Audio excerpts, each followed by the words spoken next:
Hey, DVD out here with another low view count Retro Geek YouTube video for you. Most Commodore 128 owners know that the OS had a hidden anti-war Easter egg built into it. And to see this, you just type SYS 32800, 123, 45, 6. And this is going to execute the code found at location 32800 with the accumulator set to 123. 45 in the X register, and 6 in the Y. So I'm going to press enter. And boom, this shows the credits for some of the key developers along with their anti-war message. Thankfully, it's been 29 years since this Easter egg was hidden in the ROM, and we haven't nuked ourselves yet. So I was looking online today for an explanation as to how the Easter egg text was hidden in the ROMs, but I didn't find any. Now, if I miss some blog someplace that describes it, go ahead and throw it in the YouTube comments below. But this led me to poke around, and I figured out both where and how the text was hidden, and I even wrote a basic program to extract it from memory and decrypt it and put it on the screen, which I'll show in a bit here. Now, the nice folks at Commodore included a machine language monitor in the 128, which I wish they had done for the Commodore 64.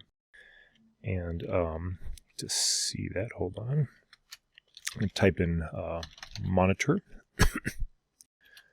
And now the encrypted text is stored here. That's from E9 at the top all the way to this E7 byte down here at the bottom. It's pretty unreadable. They've had some cowboys in here. And the code that decrypts this is stored here. This is the code that we called with our SYS call. Of course, it's contingent on the user passing the correct parameters in when doing the call.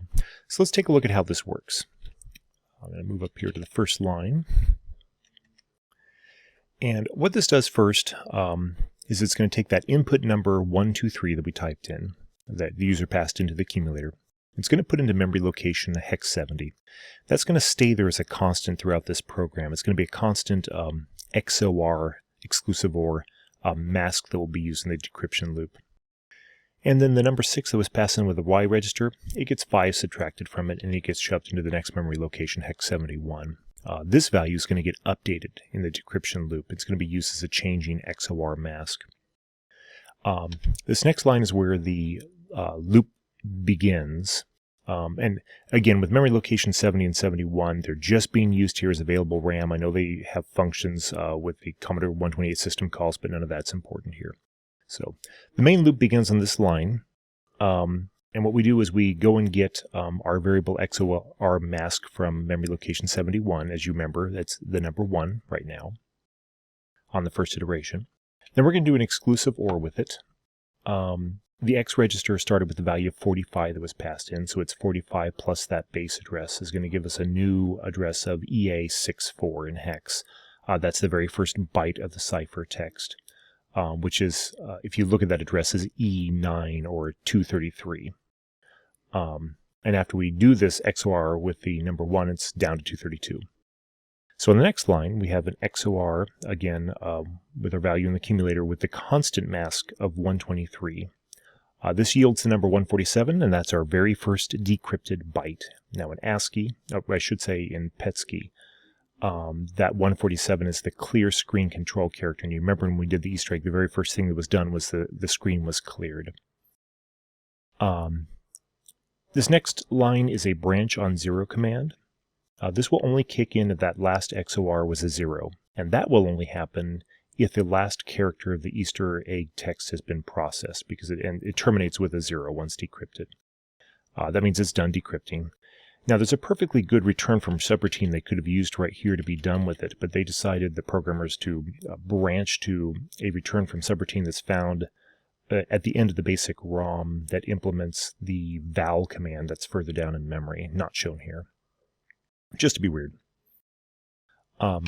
This next line, this routine that's being called is the kernel BS out routine. It's used here for printing whatever character happens to be in the accumulator. And I'm going to get out of here and demonstrate that FFD2 in base 10 is 65490, and I'm going to pass it to 65, which is the letter A in ASCII, so you can see it just prints that.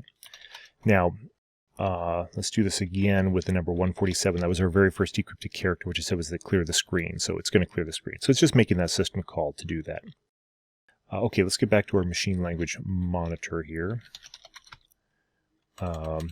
Monitor, then D, F8020, F8039.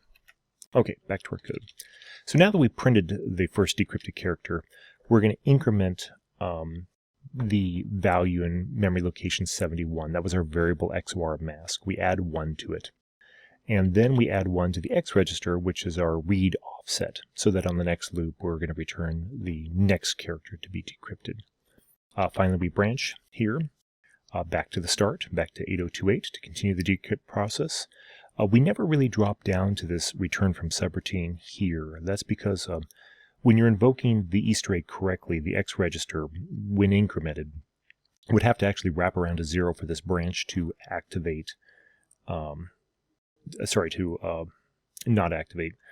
But after 145 loop iterations, it's done, and it's only going to get to a value of 200. So we never hit this line.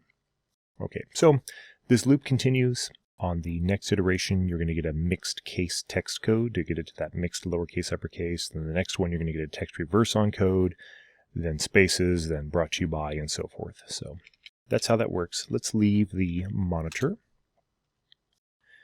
Let's clear the screen. And I'm going to say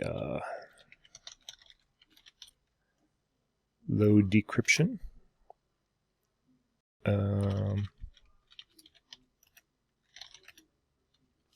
Load decrypt. And so this is a program that I just finished cranking out. It is functionally equivalent to what you just saw, but written in BASIC. This is actually the very first program I've ever written for the Commodore 128, a good 25 years after anyone cares. So it's a little bit simpler.